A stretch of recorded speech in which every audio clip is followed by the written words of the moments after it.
Okay, I'm back in the studio. It's been a long time. Hoping to get back to this one.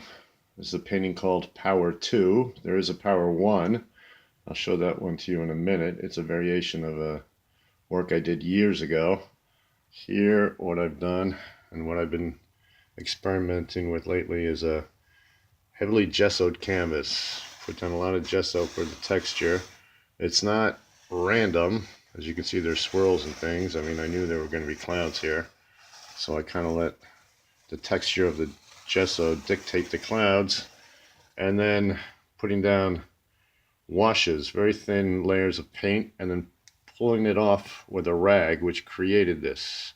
This is not brushwork. This is all done with a rag, and then putting more paint on it, rubbing, etc. Of course, I am adding with brushwork, of course, to the clouds, and will do so. Like today, what I hope to do is define the back of this cloud mass. This one I started a little while ago, a distant thunderhead that needs to be punched out. It's going to mirror this factory, which is sitting on the edge of a marsh. This is based on a real place. Here, this is supposed to be water too.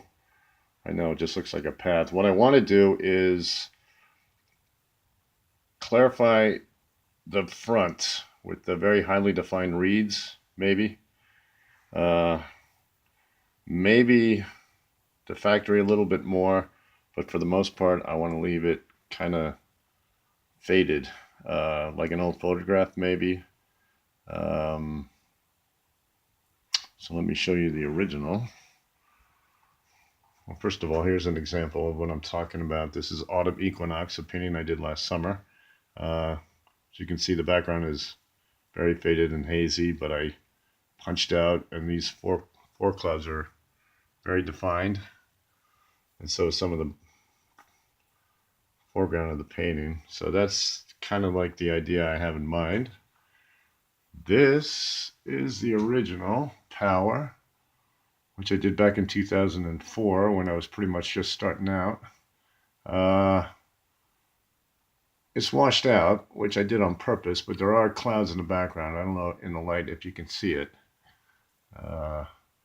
So altogether, it's a hokey statement. I don't usually make statements with my paintings, but that's basically the idea. I mean, you have factory, which is power, but the power is really more in the in nature, and kind of like the idea of it swallowing up the factory. I don't know. So, but I do like the way it's progressing, and I will get back to it shortly. So thank you for visiting.